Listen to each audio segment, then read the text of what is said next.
Man, look at these guys. It's hard to believe that when we first saw the Crows of Karasuno, they were essentially bottom feeders. But then these two came along and then BAM! They're the 2017 Golden State Warriors. But aside from the anime classic, high school team down on their luck turns into super squad with the help of some freshmen trope, there's more to the Crows' success than just Ginger Asta and Stoneface Killa over here.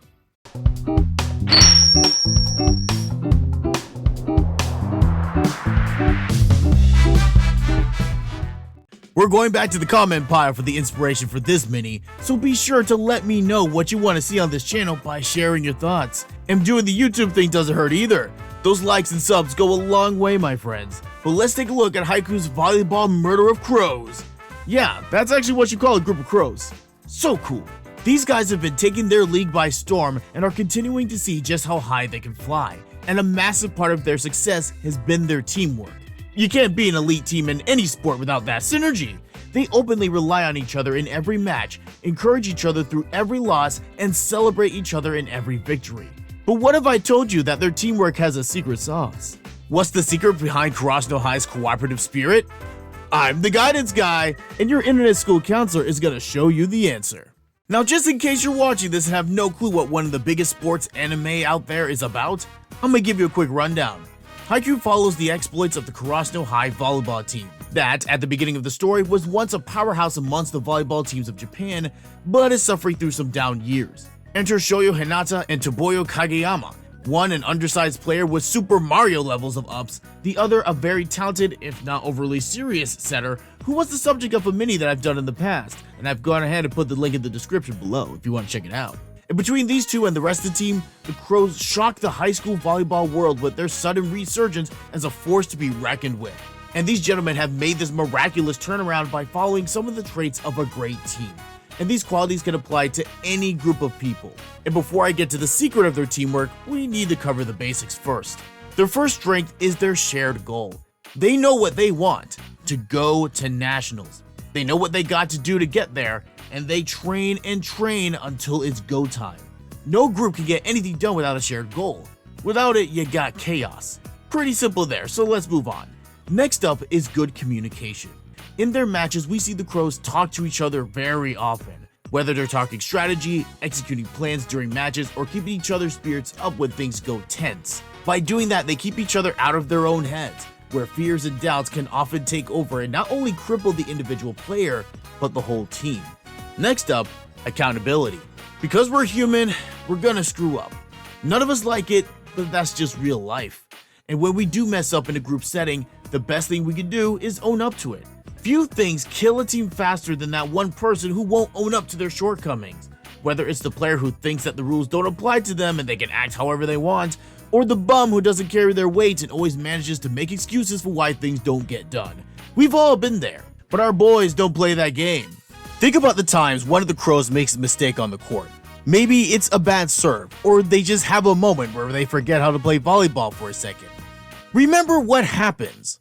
If they make a mistake, they admit it right there and then the team forgives them and moves on. No one brings it up weeks later or labels that teammate as unreliable for simply being human. It's so simple, and yet I've seen so many teams struggle with that at schools.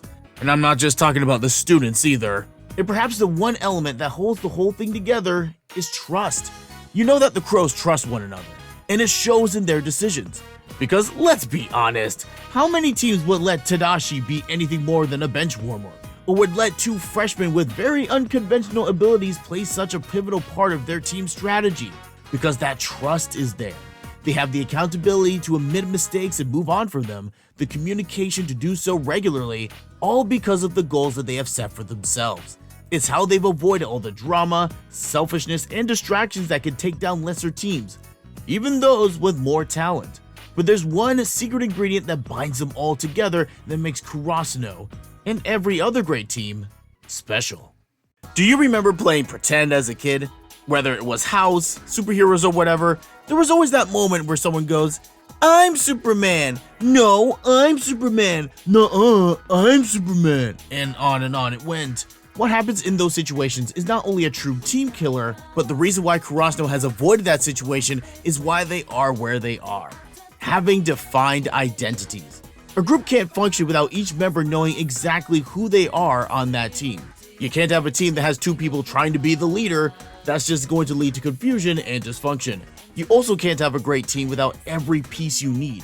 If everyone is great on defense but trash on offense, you aren't going to be scoring many points and winning many games. But let's look at these guys. Kageyama is the main starter. No one else can do it better, so it goes to him. Koshi is not just the vice captain, but he's the emotional center of the team, always aware of the well-being of his fellow players. And Tsukishima is the jerk. That's just who he is.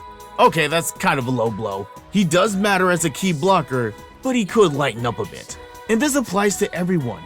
And the best example of someone knowing his role on the team is Nishinoya. As the libero, he's all defense, which is typically a really underrated and overlooked aspect of a sport. It's one of those jobs that nobody appreciates until it's not getting done. But Yu has a passion for his position. He doesn't strive for the sexier roles like setter or ace. He knows what he does. He knows he's great at it and only wants to be better at what he does. And when you have a whole team with people like that, it's easy to see how they've succeeded. If only we all could be on a team like the Crows of Karasuno.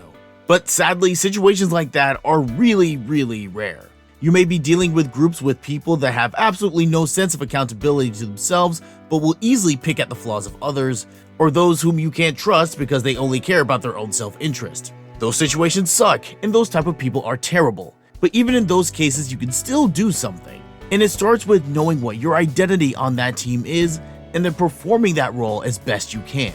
You can't control what other people do, but you can control yourself. Perhaps that approach can show you that you have more leadership potential than you think, or it can be a lesson in how to avoid that situation in the future. But no matter what, never fall for the trap of shouldering all the work, because just like with volleyball, you can't win the game of life by yourself, and that's a lesson that the Karasuno Crows have learned, and clearly is working out for them. Thanks for watching. Now be sure to do the YouTube thing on your way out. Drop a comment or a like, or even subscribe if you haven't already, so you can always know what's gonna happen on this channel. Until next time.